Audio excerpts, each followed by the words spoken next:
France gave to America. It was built in 1886.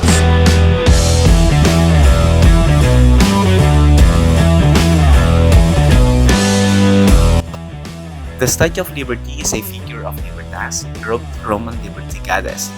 She holds a torch above her head with her right hand, and in her left hand carries a tablet sata inscribed in Roman numerals.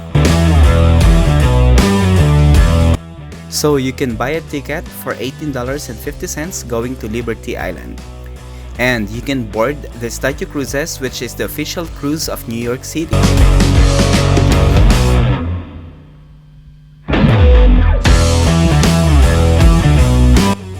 Times Square is a major commercial intersection, tourist destination, entertainment center, and neighborhood in the Midtown Manhattan section of New York City at the junction of Broadway and 7th Avenue. It stretches from West 42nd to West 47th Streets.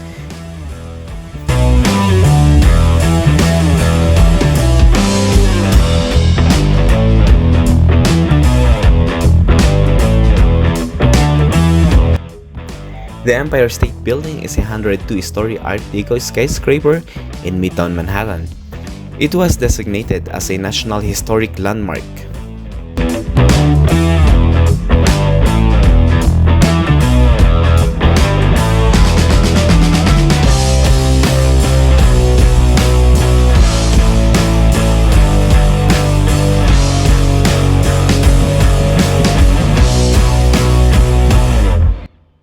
The Brooklyn Bridge is a hybrid cable-stayed suspension bridge in New York City.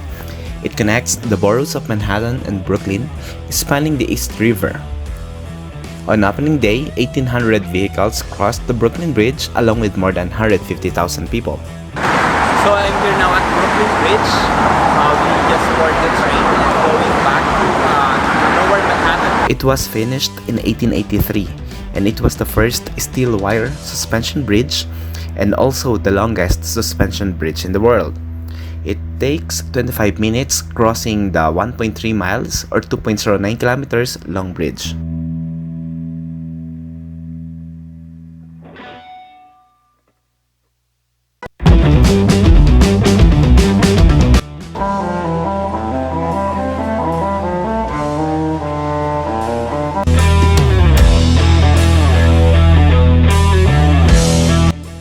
Staten Island is the southernmost of New York City's 5 boroughs.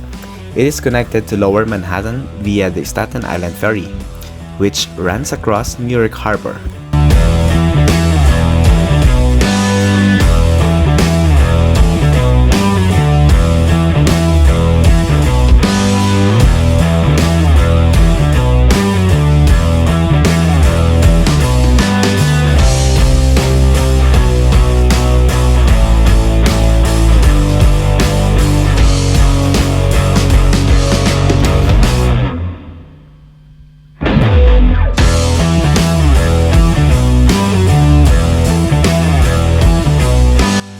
Washington Square Park is a 9.75-acre public park in the Greenwich Village neighborhood of Lower Manhattan, New York City. One of the best known of New York City's public parks, it is an icon as well as meeting place and center for cultural activity.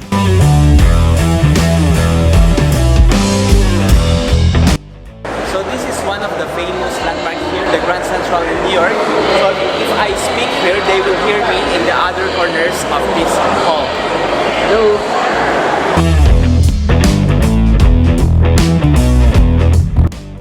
The Grand Central Terminal is a commuter rail terminal located at 42nd Street and Park Avenue in Midtown Manhattan.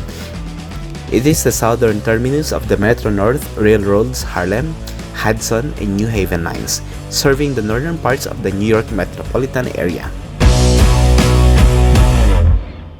The Clock at My Back is one of the famous landmarks here in New York City inside the Grand Central Terminal.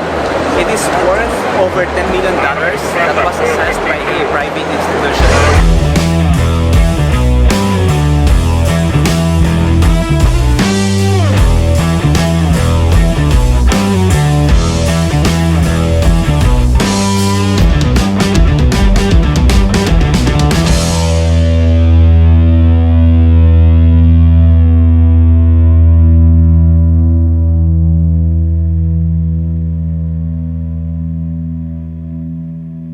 So this is the vessel. This is newly built here in Manhattan, New York City. I'm going up to the top.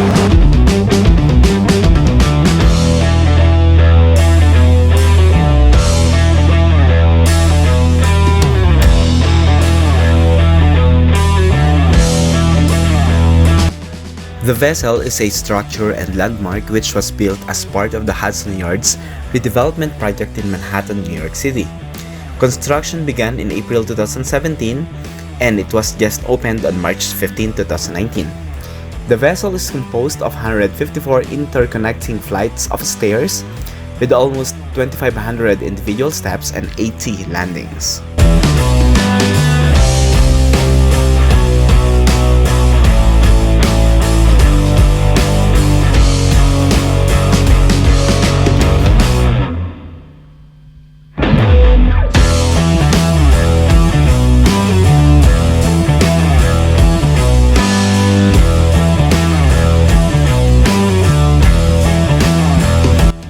Governor's Island is a 172-acre island in New York Harbor within the borough of Manhattan in New York City.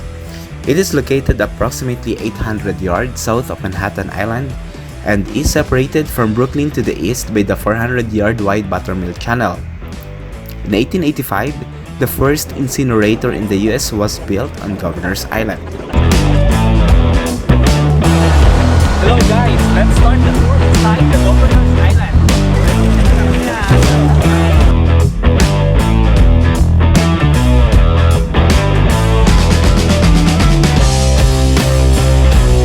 So I'm now here at the Governor's Island. It's just a very short trip from that island, which is beside the Battery Park, and there is some historical sites here and are free guided tours. It only costs you $3 per head.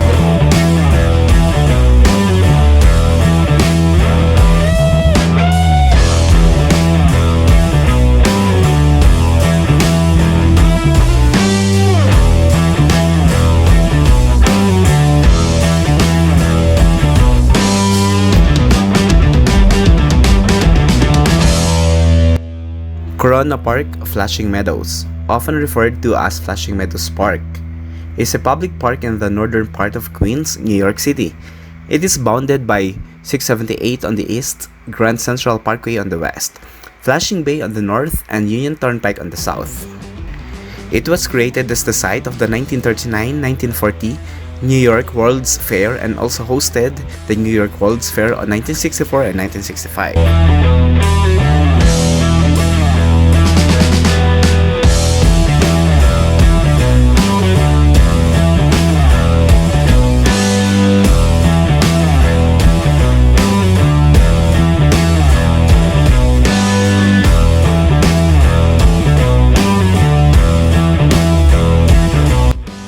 Bryant Park is a privately managed public park located in the New York City borough of Manhattan.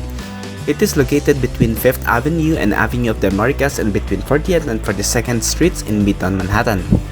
Did you know that in 1686, when the area was still a wilderness, New York's colonial governor Thomas Dongan designated the area now known as Bryant Park as a public space.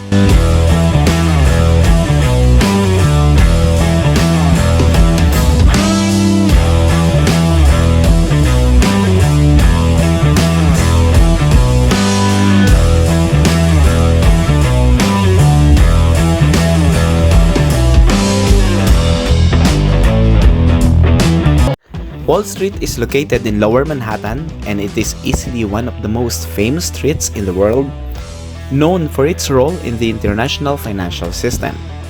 When most visit Wall Street, it is to see the brokerage houses, banks, and NYSE buildings. It is an 8-block long street running roughly northwest to southeast from Broadway to South Street at the East River in the financial district of Lower Manhattan.